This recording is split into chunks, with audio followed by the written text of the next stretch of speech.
Bismillahirrahmanirrahim. Assalamualaikum warahmatullahi wabarakatuh.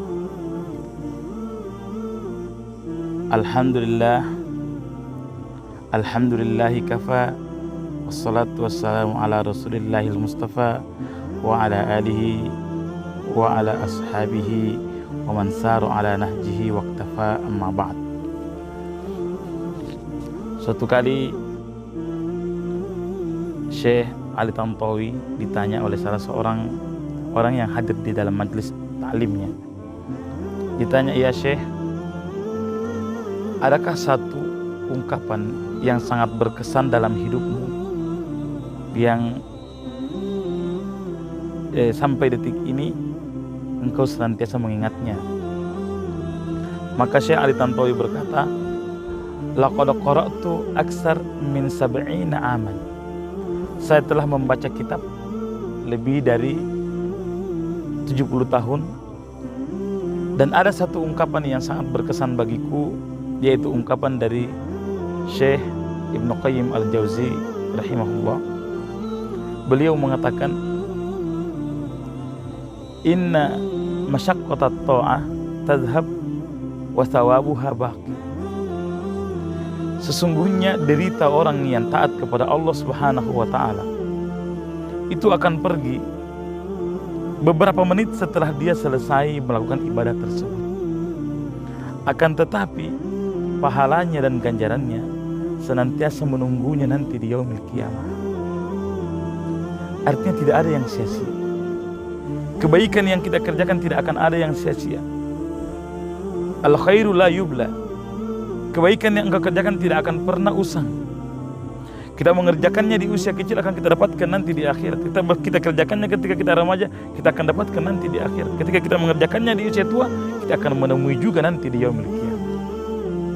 Kemudian beliau melanjutkan lagi, "Wa inna lazzatal ma'asi." Dan sesungguhnya nikmat daripada maksiat yang engkau lakukan, zina, khamr dan seterusnya, tazhab, akan pergi juga dalam sejenak. Orang yang zina di malam hari tidak mungkin nikmatnya terbawa sampai besok pagi. Orang yang meminum minuman keras tidak akan terbawa sampai beberapa jam ke depan. Malah yang ada adalah derita yang didapatkan. Wa iqabuha baqiyah. Akan tetapi azabnya, hukumannya senantiasa menunggu nanti di yaumil qiyamah. Saudara-saudariku yang dimuliakan oleh Allah Subhanahu wa ta'ala, capeknya kita dalam berupaya dalam ibadah kepada Allah Subhanahu wa ta'ala itu adalah sesuatu keniscayaan sebagai seorang manusia. Wa ma khalaqtul jinna wal insa illa liya'budun.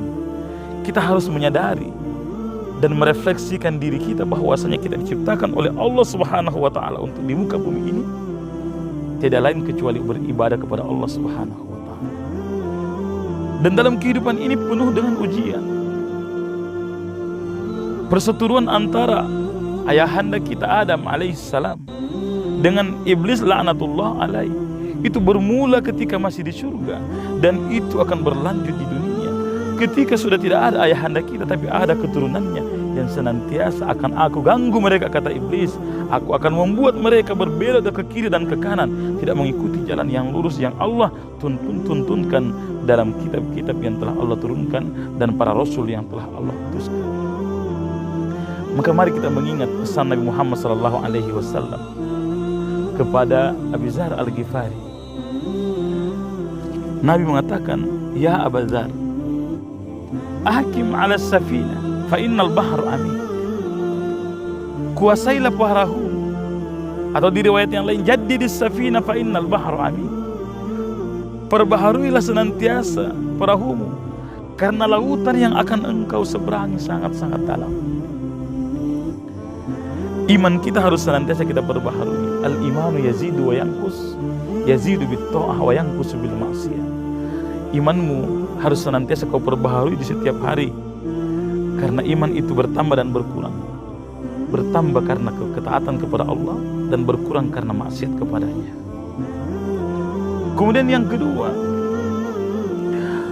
Nabi bersabda, "Khaffifil himla fa innal aqaba kabut." Ringankanlah bawaanmu di dunia ini, karena sesungguhnya rintanganmu menyeberang lautan. juga menyeberang lautan dunia ini akan sangat banyak dan sangat mengganggu. Maka ketika engkau membawa dalam perahumu begitu banyak yang bisa menenggelamkannya, melebihi muatannya, melebihi kebutuhanmu, maka disitulah engkau akan ditenggelamkan dan hanyut dalam dunia dan lupa akan kehidupan akhirat. Saudara-saudariku yang dimuliakan oleh Allah Subhanahu wa ta'ala. Kemudian Nabi melanjutkan, khuzizat kamilan fa innal masafa ba'idah. Ambillah olehmu perbekalan yang cukup. Wa tazawwadu fa inna khairaz zadi taqwa. Dan berbekallah kamu dengan bekal takwa. Dan tidak ada bekal yang lebih baik daripada ketakwaan kepada Allah Subhanahu wa ta'ala. Maka